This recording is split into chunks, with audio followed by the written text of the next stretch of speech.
Tu crois que ton manque d'argent vient de l'économie du pays ou de ton travail? Et si la vérité était en toi? Reste jusqu'à la fin, car ce qu'on va explorer pourrait changer à jamais ta manière de voir ton compte bancaire et ta valeur intérieure.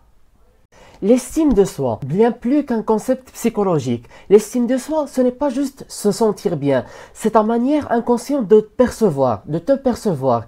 Es-tu digne? Es-tu capable? Mérites-tu? Si tu crois inconsciemment que tu ne mérites pas l'abondance, ton comportement sabotera toute opportunité de richesse. Et si ton manque d'argent était le reflet direct de ton manque d'amour pour toi-même? La boucle invisible entre valeur intérieure et décision financière. Plus tu as une mauvaise image de toi, plus tu fais des choix basés sur la peur. Tu acceptes des jobs mal payés, tu n'oses pas augmenter les prix, tu dépenses pour impressionner ou te rassurer. Tout cela crée un cercle vicieux et ton compte bancaire devient le miroir de ton insécurité. Et si chaque centime que tu gagnes ou perds racontait ce que tu crois valoir toi-même? Alors, comment le cerveau ancre ses croyances depuis l'enfance? Depuis tout petit, tu entends, on n'a pas les moyens, les riches sont égoïstes, travaillent dur, mais ne rêvent pas trop. Ton inconscient enregistre, je ne mérite pas l'aisance, je dois rester petit. Et si tu veux aujourd'hui avec les croyances de ton enfance de 7 ans? Les comportements d'autosabotage typiques. Tu gagnes enfin un peu d'argent, tu les dépenses immédiatement. Tu reçois une opportunité, tu procrastines. Tu as une idée de projet, tu la tues avec la doute. C'est l'autodestruction douce, causée par une faible estime de soi. Et si le plus grand voleur de ta richesse, c'est ton propre reflet dans le miroir? Ce que dit l'islam sur la valeur humaine et la richesse. Dans le Coran, Allah dit « Nous avons certes honoré les enfants d'Adam » Surat Al-Isra, le verset 70.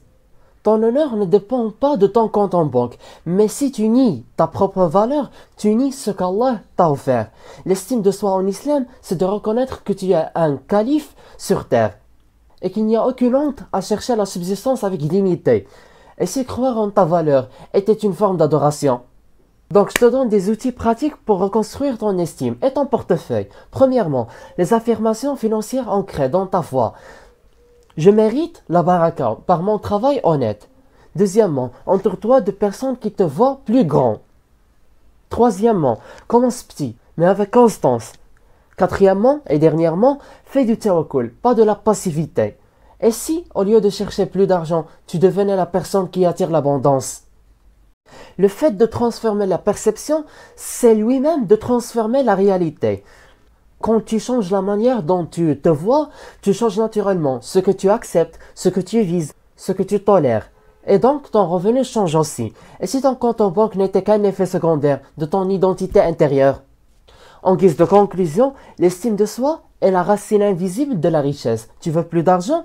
Commence par croire que tu le mérites. Pas par orgueil, mais parce que ton créateur ne t'a pas créé pour survivre dans la peur. Il t'a créé pour vivre avec confiance, foi et excellence. Alors, es-tu prêt à travailler sur ta valeur pour transformer ta réalité? Et je m'interroge, comment es-tu intéressé à ce contenu sans que tu watches les vidéos précédentes dont on parle de la psychologie financière? Watch-les, c'est un héritage cognitif à l'humanité. À très bientôt.